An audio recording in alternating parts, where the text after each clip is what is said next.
আমার বুবু একজন সুন্দরী এবং চরিত্রবান ছিলেন। আমার বুবু আমার লেখাপড়ার খরচ জোগাড় করার জন্য একটা বড় মালিকের বাসায় কাজ করতেন। একদিন মালিক বুবুকে ফ্রিজে রাখা খাবার খাওয়ালেন বুবুর অনিচ্ছায়। তারপর বুবু জ্ঞান হারিয়ে ফেলে। অজ্ঞান অবস্থায় মালিক বুবুর সাথে। বাকি ঘটনাটি গল্পতেই বলছি। আমার বুবুর যখন বিয়ে হয়ে যায় আমি তখন ক্লাস 9-এ পড়ি। স্কুল থেকে ফিরে শুনি আজ বুবুর বিয়ে। আব্বা আমাকে বললেন, শিবু ঢাকা থেকে মেহমানরা আসবে, তুই এক ছুটে বাজারে যা, আফজালকে বল তার ডেকোরেশনের চেয়ার পাঠাতে। আমি এক দৌড়ে বাজারে চলে গেলাম। আফজাল চাচাকে যখন সব বলছি, দুইটা প্রকাণ্ড গাড়িকে বাজার পেরিয়ে আমাদের বাড়ির দিকে যেতে দেখলাম। আফজাল চাচা বললেন, যাক রুনার অনেক ভালো ঘরে বিয়ে হলো, তোদের অবস্থা এইবার ফিরবে। বুবুর কি সত্যি ভালো বিয়ে হচ্ছে?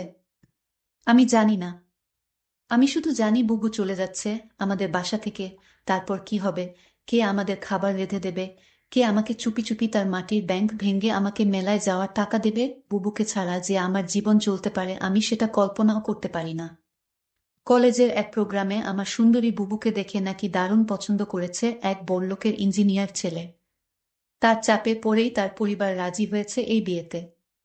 নইলে আমাদের মতো মধ্যবিত্ত ঘরে এত বড় আত্মীয় হওয়ার কথা না।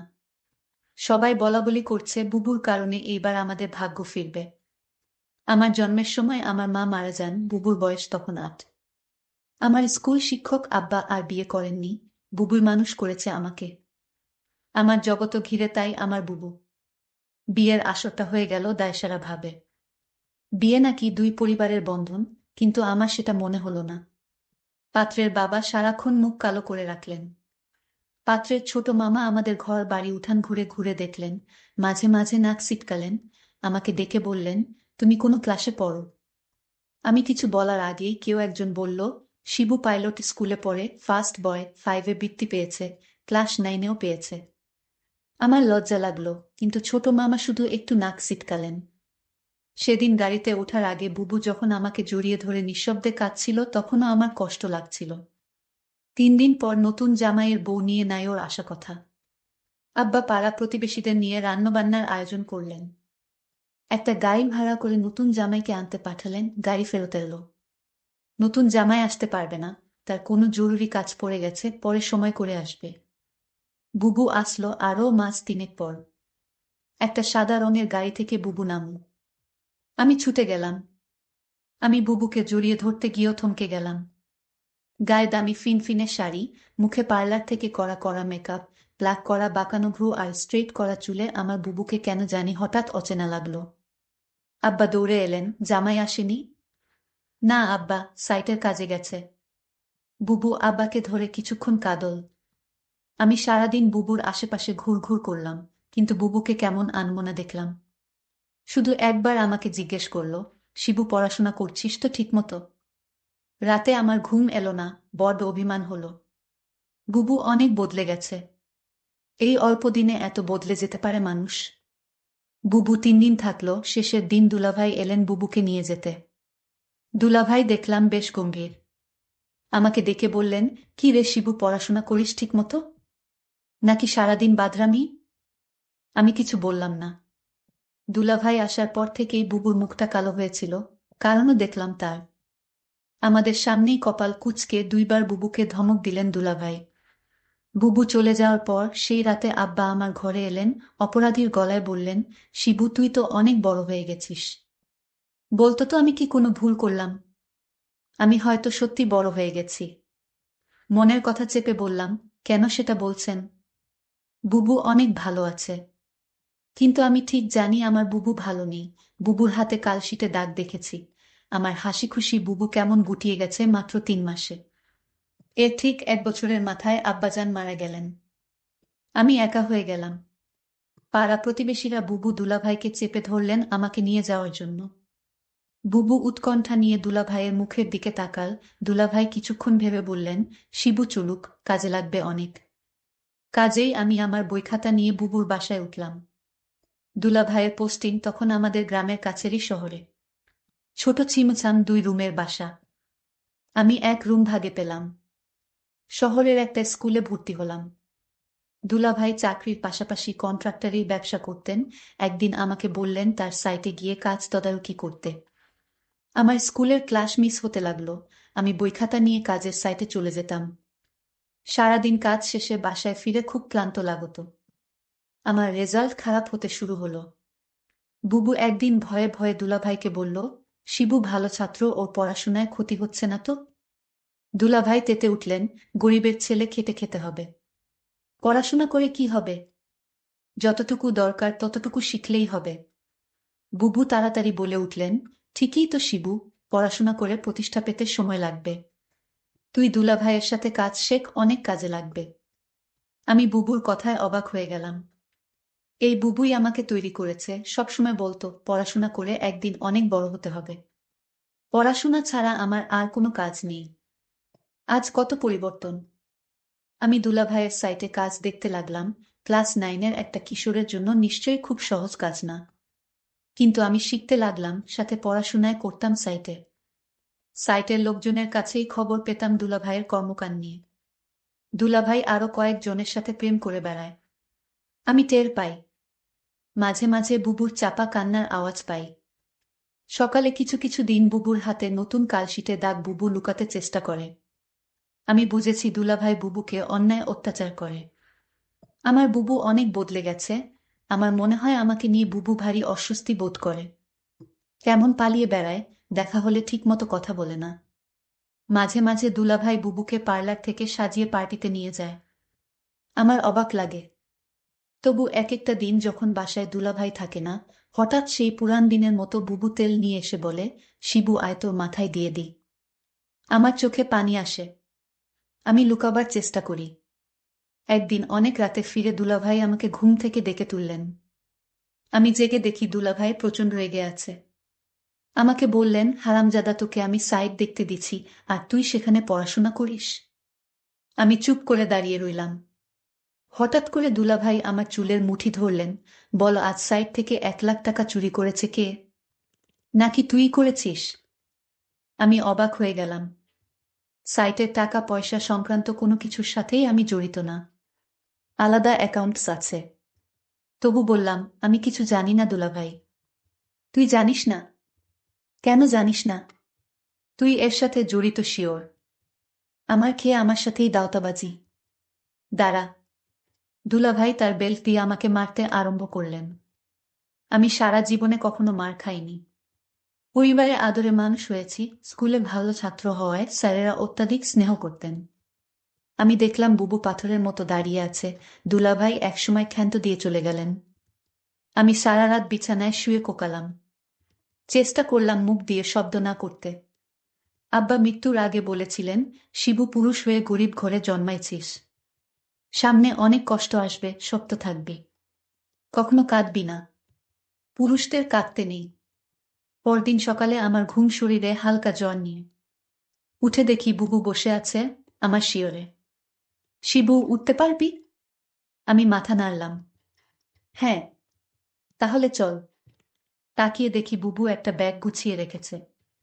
আমি বললাম, কোথায়? বাড়ি ফিরে যাব, চল।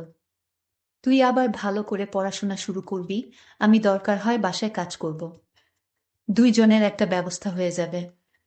আমি অবাক হয়ে তাকিয়ে রইলাম। বুবু আমার জন্য তার স্বামীকে ডিভোর্স দিয়ে চলে এলো এবং সেই বাড়ি থেকে চিরদিনের জন্য চলে এলো। তারপর বাসায় আমি আর বুবু থাকি। বুবু একটা বড় লোক বাসায় কাজ পেল। তাদের কাপড় ধোয়া, রান্না করা ইত্যাদি তাদের কাজ করতে হবে। মাস শেষে যে টাকাটা পাবো সে টাকা দিয়ে আমার লেখাপড়ার খরচ আর পরিবার চলে যাবে। বুবু যে বাড়িতে কাজ করে সেই বাড়ির মালিক বুবুকে একদিন বলেছিল, তোমার যত টাকা দরকার আমি দিব, তুমি শুধু একটি কথা রাখো। বুবু বলল, আমি বাসায় কাজ করি, এটাই আমার চলে, অতিরিক্ত টাকার আমার দরকার নেই। বুবু বুঝতে পেরেছিল বাসার মালিকের চরিত্র ভালো না। তারপরও বুবু এই বাড়িতে কাজ করে যে টাকা পেত সেটা দিয়েই আমাদের মাস চলে যেত। মালিকের বাসার সবাই একদিন কোথায় ঘুরতে গেল। শুধু মালিক বাড়িতে ছিল। মালিকের নাম আছান আলী। বুবু বলল, আজ তো বাসায় কেউ নাই, তেমন কাজও নাই, তাহলে আজ আমি চলে যাই। মালিক তখন বলল, শোনো, অনেক কাজ পড়ে রয়েছে। কি কাজ পড়ে রয়েছে মালিক? মালিক বলল, বাসায় কেউ নাই, আমার দেখাশোনা কে করবে? আমি বলেছিলাম, ও তাই তো। মালিকের জন্য রান্না করলাম, ঘর পরিষ্কার করে মালিককে খাবার দিয়ে বললাম, রাত অনেক হয়েছে, আমার ছোট ভাইটা চিন্তা করছে। আমি এখন যাই। মালিক ধমক দিয়ে বলল, এই মেয়ে, তুমি এই বাড়ির চাকরানী। মালিক যখন আদেশ করবে তখন তুমি এই বাড়ি থেকে যাবে। তার আগ পর্যন্ত এখান থেকে এক পাও লড়বে না। আমি তখন নিশ্চুপ হয়ে দাঁড়িয়ে রইলাম। আমার মুখ দিয়ে কোনো কথা বের হলো না। হঠাৎ মালিক বলল দরদ কণ্ঠে, মারে, আমার তো ছেলে মেয়ে আছে, তোর কষ্ট আমি বুঝি। তুই তোর মাকে হারালি, বাবাকে হারালি, নিজের স্বামীকে হারালি, এখন ভাইটাকে লেখাপড়া শিখিয়ে মানুষ করার জন্য তুই পরিশ্রম করছিস। আমি মালিকের হঠাৎ এরকম ভালো কথা শুনে আমি কিছুটা অবাক হলাম। কিন্তু সে মুখে যা বলছে চেহারায় তা প্রকাশ পায় না। আমাকে বলল, আমার স্ত্রী, ছেলে মেয়ে তারা 2 দিনের জন্য ট্যুরে গেছে। আমি বলেছিলাম, আপনি যাননি কেন? আমার ঘোরাফেরা তেমন একটা ভালো লাগে না। আমি এর আগে বহুবার ঘোরাফেরা করেছি, এখন আর ভালো লাগে না। তুই আমার মেয়ের মতো, ধর তোকে আমি কিছু টাকা দিলাম, তোর ভাইয়ের সামনে পরীক্ষা ভালো মন্দ কিছু খাওয়াইস। আমি বলেছিলাম, আমার টাকা লাগবে না। মালিক তখন আমায় জোর করে টাকাটা হাতে ধরিয়ে দিল, আমি না নিয়ে পারলাম না। মালিক আমার প্রতি হঠাৎ এমন দরদ দেখাচ্ছে কেন? যখন মালিকের ছেলে মেয়ে বাড়িতে ছিল তখন তো তিনি এরকম দরদ দেখায়নি। আমি মালিকের এরকম ভালো ব্যবহার দেখে কিছুটা অবাক হলাম। এরকম কথা বলতে বলতে প্রায় রাত 11টা বেজে গেল। ওইদিকে আমার ভাই আমার জন্য চিন্তা করছিল। আমি মালিককে বলেছিলাম, এখন আমি যাই। সে তখন বলল, না, আজ তুমি যেতে পারবে না, এই বাড়ি তোমার পাহারা দিতে হবে।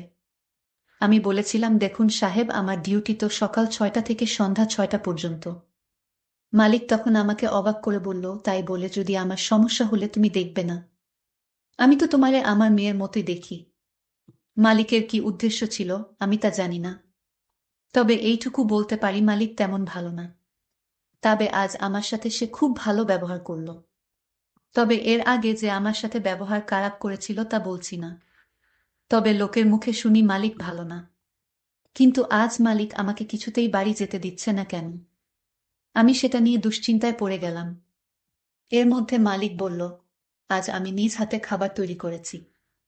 আমি বললাম, কেন নিজ হাতে আপনি খাবার তৈরি করলেন? খাবার তো আমি রান্না করেছি, তার মধ্যে আপনি আবার রান্না করলেন কেন?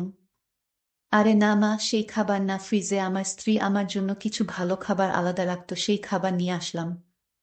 আমি বললাম, ও আচ্ছা। তারপর আমায় বলল, নে মা, আমরা একসাথে আজ খাবার খাই, পেটে বড্ড খিদে পেয়েছে। আমি বললাম, আপনি খান, আমি বরং রান্না করা খাবার খাই। মালিক তখন আমার সাথে বায়না করে বলল, দেখো, তুমি যদি আজ আমার দেয়া খাবার না খাও তাহলে বুঝবো তুমি শুধু টাকাকে ভালোবাসো, এ বাড়ির মানুষদের ভালোবাসো না। আমি তার কথায় কিছুটা অবাক হলাম। মালিক বলল, ঠিক আছে, তুমি খাবারটা খেয়ে বাসায় চলে যাও, তোমাকে ছুটি দিয়ে দিব। আমি তখন খুশি হলাম। বাবার বয়সী একজন মানুষ আমাকে এত করে বলছে ফ্রিজে রাখা ভালো খাবার খেতে। যাই হোক, আমি শেষ পর্যন্ত হেরে গেলাম, আমি খাবারটা খেলাম। আর ফ্রিজে রাখা খাবারটা খাওয়ার জন্য রাজি হলাম তার একটাই কারণ, মালিক বলেছিল আমায় ছুটি দিয়ে দিবে খাবারটা খেলে। আর তাই আমি ফ্রিজে রাখা খাবার খেলাম। খাবারটা ভালোই লাগলো, দামি খাবারের আগে আমি এমন খাবার কখনো খাইনি। আমার খেয়ে ভালোই লাগলো। খাওয়া দাওয়া শেষ করতেই আমি বললাম, মালিক, এবার যাই। এই কথা বলতেই আমি চোখে কিছুটা ঝাপসা দেখতে পেলাম। আমার চোখ অন্ধকার হয়ে আসতে লাগলো। আমি বেহুশ হয়ে মাথা ঘুরে পড়ে গেলাম। তারপর কি হয়েছিল তা আমি বলতে পারবো না। আমার পরের দিন দুপুরে জ্ঞান ফিরে। আমি জেগে দেখি আমি হাসপাতালে কেবিনে শুয়ে আছি। আমার ছোট ভাইটা বলল, বুবু, তোমার কি হয়েছিল? আমি আমার ছোট ভাইকে জিজ্ঞেস করলাম, আমি এখানে কিভাবে এলাম? ছোট ভাই আমাকে বলল, বুবু, আমি তোমার জন্য অপেক্ষা করতে করতে কখন ঘুমিয়ে পড়লাম। আমি বলতে পারলাম না। কিন্তু আমার সকাল সকাল ঘুম ভাঙার পর আমি তোমার রুমে গিয়ে দেখি তুমি বাসায় ফিরোনি। আমি তখন দৌড়ে তুমি যে বাড়িতে কাজ করো সেই বাড়িতে গেলাম। গিয়ে দেখি তুমি মালিকের ঘরে অজ্ঞান অবস্থায় শুয়ে আছো। তারপর মালিককে আমি জিজ্ঞেস করলাম, আমার বুবুর কি হয়েছে? সে বলল, ঘুমিয়ে আছে, কি আর হবে। তবে তোমার বুবুর মনে হয় প্রেশার কম হয়ে গেছে, তাই ক্লান্ত হয়ে শুয়ে আছে। আমি বলি কি, তোমার বুবুকে হাসপাতালে নিয়ে একটা সেলাইন দাও, তাহলেই সব ঠিক হয়ে যাবে। টাকা যা লাগে আমি দিয়ে দিচ্ছি। তখন মালিক আমাকে 5,000 টাকা দিয়ে বলল, যাও তোমার বুবুকে হাসপাতালে নিয়ে যাও। আমি তোমাকে হাসপাতাল নিয়ে আসার পর ডাক্তাররা বলল পরীক্ষা করতে হবে। ডক্টর বলল, তোমার প্রেশার কমে যায়নি, তোমাকে খাবারের সাথে কিছু মিশিয়ে তোমাকে অজ্ঞান করা হয়েছে। তারপর ডাক্তার বলল, মেয়েটি তোমার কি হয়? আমি বললাম, আমার বড় বোন। তোমার সাথে আর কেউ আসেনি? না ডক্টর, বুবুর আমি ছাড়া আর কেউ নাই। আমি ডক্টরকে জিজ্ঞেস করলাম কি হয়েছে। আমার বুবুর বলেন ডক্টর। ডক্টর বলল, তোমাকে বলা যাবে না। আমি আমার ছোট ভাইয়ের কথা শুনে বুঝতে পারলাম আমার সাথে কি ঘটেছিল। মালিক আমার সাথে এরকম অসম্মানজনক আচরণ করল। আমি এই কথাগুলো শুনছিলাম আর আমার চোখ বেয়ে বেয়ে পানি পড়ছিল। আমি সিদ্ধান্ত নিলাম মনে মনে আমি আর এই পৃথিবীর মুখ দেখতে চাই না। কিন্তু আমার ছোট ভাইটা আমাকে বলল, বুবু তোমার কিছু হলে আমি বাঁচব না বুবু। তুমি ছাড়া এই দুনিয়ায় আমার কেউ নাই বুবু। আমার ছোট ভাইটা আমার জন্য এভাবে কাঁদতে লাগলো। ছোট ভাইটা বলতে লাগলো, বুবু আমি আর লেখাপড়া করব না। আজ থেকে আমি কাজ করব। তোমাকে আর কাজ করতে দিব না। তুমি শুধু ঘরে বসে থাকবা। আর তোমাকে আমি যেভাবেই হোক তোমাকে ভালো ছেলে দেখে তোমাকে বিয়ে দিব। ভাইটার কথা শুনে আমার চোখের পানি ধরে রাখতে পারলাম না। আমি বেঁচে রইলাম আমার ছোট ভাইটার জন্যই। বন্ধুরা, আজকের গল্পটি তোমাদের কাছে কেমন লাগলো তা অবশ্যই কমেন্ট করে জানাবেন। ভালো থাকবেন সবাই, ধন্যবাদ।